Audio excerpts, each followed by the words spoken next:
What is up, guys? Welcome to a brand new video. Today we're checking out the PBE stuff. So what Riot might be putting into 6.18 in just over a week probably. There's some pretty interesting buffs and nerfs though, so let me know what you guys think in the comments. Some of these I think are good, some are pretty harsh, and some aren't enough. But yeah, let's see what you guys think in the comments. The first one is a nerf to Ashe again. So she just got nerfed already, and now we're going to have another round. So your W cooldown is going to be up 3 seconds rank 1. It's like 3, 2.5, 2, 1.5, 1 at rank 5. So basically the Jhin nerf hit him pretty hard, right? It's real kick in the nuts, honestly. A big drop in win rate. Ashe though, not really so much. Hurt her a little bit, but she's still very good. It's kind of like Riot kicked them both with nerfs, right? Jhin fell to the floor in pain. Ashe only fell like to her knees though, so they're going to give her another kick just to make sure she actually is on the floor. They kind of targeted a team fight last patch. Now they're going to target the lane phase though, so it was like the Q nerf, right? And that's kind of just team fights really. It scales with the percentage AD, so the more AD you have, the better. And also Runins is kind of what's making it so strong right now in team fights. But your W is going to be for the lane phase. Like, it's insane poke, it's really high range, and it's good damage as well. Even though the cooldown doesn't seem like a massive thing, I think it's actually going to make Ashe a little bit easier to play against. You can't just spam it over and over, and it kind of gives you a bigger window to trade with her, which is the important thing. I just kind of wanted to mention this because it's like Kog'Maw and Jinx have become really big problems. Now Jhin and Ashe have like been nerfed, but instead of going after those two who are really good in solo queue, they're like, nah, let's screw Ashe again. I don't really get it. There's actually an AD buff though as well. Miss Fortune is never that popular because she's kind of what would like happen if a mid laner and an AD carry had a baby. Like, you use your autos and your AD, but spells are more important. Her LOVETAP is actually the auto part of her kit really, and it's super strong, though most people kind of ignore it. They don't really know what it does, I guess. They don't really use it properly anyway. So when she attacks a new target, so she didn't attack them with the auto before, she does bonus damage, and that is halved against minions and turrets though, so she doesn't like auto push like a monster.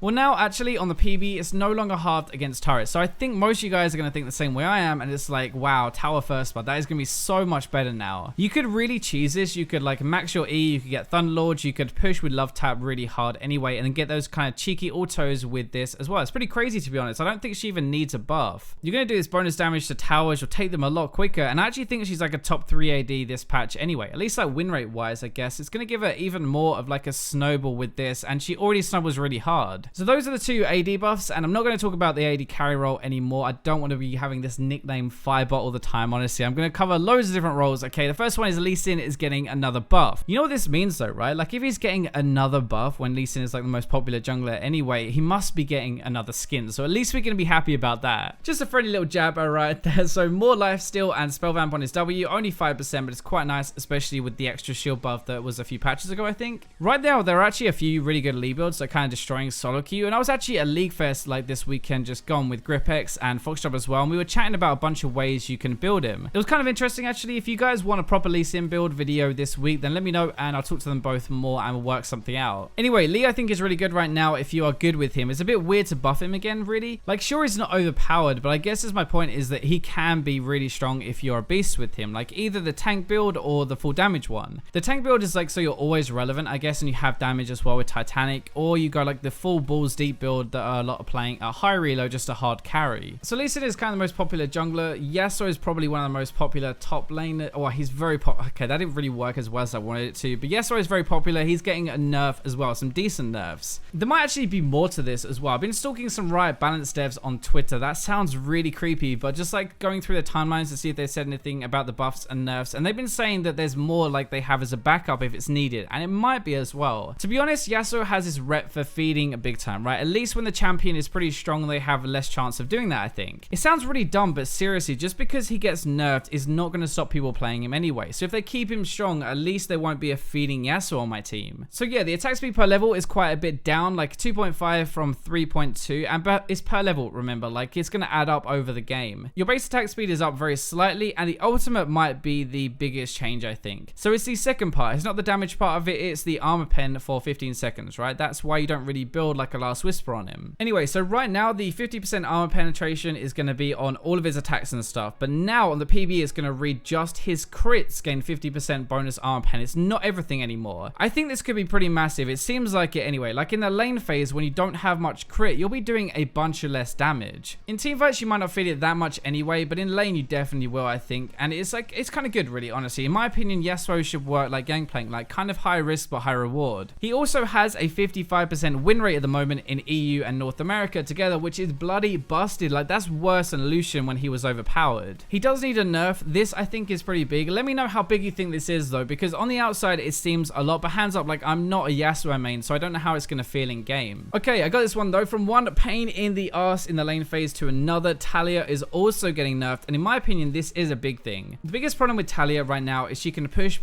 right? You can't even stop it until she makes too many of those zone thingies. On the PBE, your Q is no longer going to do 50% bonus damage to minions. Now, to me, that is massive. It's not just that, though. Your E damage is also going down by 10 rank 1, then 15, 20, 25, 30. So it's actually by like rank 5, it's kind of 30 damage less. It's kind of a big deal, I guess, but that is at level 13 as well. You max is second. You have to remember, though, by like level 13, 30 damage is not that much, but I guess it still all adds up, right, if you're going for like a burst combo. Now, Talia is a lane bully champion for sure, and a roamer, but kind of like ignore that part for now. Like, you pick her really to bully and punish people a lot. Without the pushing and demolishing the waves with her Q, though, I'm not sure what you really bring to the table that other mid laners don't do better. If you think about it, most of your damage is done under their tower, right? You push and then you poke from range, and at least like from most Talias that I've seen, they set up their combos when they are shoving people in. It seems like that's going to be massively harder now, and I'm not 100% sure, of course, but to me, this is one of her biggest strengths, and they're going to remove it just like that. Talia has been a real big problem in the lane phase. Like, she's a massive lane bully, early push, and then she can kind of get away with it because she has the wards and like her team's protection. There's that cheeky thing you can do as well, where you push the first wave in, you go and steal the small chickens from the enemy camp for level 2. TSM actually punished Jensen for doing that in the LCS NA finals. So that is like mostly about worlds. I think this is another one basically the same as well. When I looked at it, I was like, really? You're going to nerf this guy? But I think it is for worlds. So Shen is getting some big-ish nerfs on the PB at the moment. Your shield is down to 50 plus 3 per level instead of 52 plus 4. At level 10, for example, it'll be like 80 instead of a 92 shield. So it does add up, I guess, over a period of time. Also, your Q damage is down quite a bit. So this is like if you're hitting them with your Spirit Blade or you're not hitting them, like both sides of the coin, I guess, they're going to be down 1% of their max health. So for like team fights, I don't think it's that big of an issue really, but like 1v1 top lane is going to suck, I think. Like versus tanks, 1% is obviously more because they're going to have more health. Remember as well, it's not actually just 1%, it's going to be 3% because it's 3 hits and it's 1% per hit that is reduced. Shen has been like a staple in competitive, right? But actually super good in solo queue as well. If you take Grasp, the health percentage damage from that plus the Q percentage damage really adds up, and you can impact the entire map really easily. Even Triforce is so good on him if you actually get ahead. Like, most people haven't bothered doing that for now, but I mean, I'm kind of biased because I'm an AD carry main wanting a Shen on my team, but like, I still think he's really good. It seems super harsh for anyone who wanted to climb with him, but I guess this is kind of what we get with Worlds coming, and you could kind of expect it. If you see it a lot in competitive, if it's very strong, you probably don't want to play it. Rek'Sai is a perfect example of this because last patch she was kind of like butchered. I think I said this was like the harshest nerfs in the entire patch was probably to Rek'Sai. Riot kind of grabbed her by the balls last patch, well, like metaphorically, right, if she had any, and now they're gonna squeeze to like make it worse. Her base armor is down and her armor growth is also down. Your ultimate already sucks balls and your tunnels have a higher cooldown. The mobility side is kind of nerfed, and now they're making it easier to kill her earlier into the game. I'd say honestly it's time to pick up a new jungler if you play her. Just while Worlds are actually on, she's like one of the top tier junglers right now for everybody, and Riot are going to continue to nerf her until she's brought down. So in my opinion, you should probably avoid her. I think those really are the big ones. Actually, there are a few others that are smaller though. So like Echo's base AD is going down. It's for the Triforce OP build at the moment in the top lane. It's really funny actually. When I made the video about this, I got flamed really hard for this build, and like now it's actually meta. Now it's really good, and especially with Frozen Mallet as well. Like, that's disgusting on him if you get ahead. They're never going to be able to get away from you. You can even go more AD if you want more carry, like Titanic Hydra or something, or just tank if you need it for the team. Noah's W damage is also down by 5. Most damage, I guess, is actually coming from the percentage part of the damage though on that, so I doubt this is going to be big. My only thought with this, why I'm mentioning it, is maybe it's like a tester. Like, in my opinion, you should expect him to get nerfed for Worlds because he's so strong and competitive at the moment. Nocturne has the most random buff in this patch, I think. His E fear duration is up. Finally, Nocturne might be meta, but no, it's just 0.25. Nothing big. By the way though, full AD Nocturne is actually disgusting if you play him like an assassin. You can one-shot people. Seriously, it's really good. Finally though, Vlad, his E cooldown is going to be up early. Rank 1 is 4 extra seconds more than normal, which is actually quite big. I don't even think he's that broken in solo queue, but again, for competitive, sure, he's a staple pick. Like, the ramp time now for Vlad is actually very high, and you kind of have to rely on your team. That's not really what you want, to be honest, in solo queue. So what do you guys think then? Are these nerfs going to be enough, or do we need some more? I actually think like the Ashe ones might be a little bit too harsh, and the Misfortune one I don't think is needed, to be honest, at all. Anyway, thank you for watching though. Like and share if you enjoy it, but for now, let's let's go to the robots.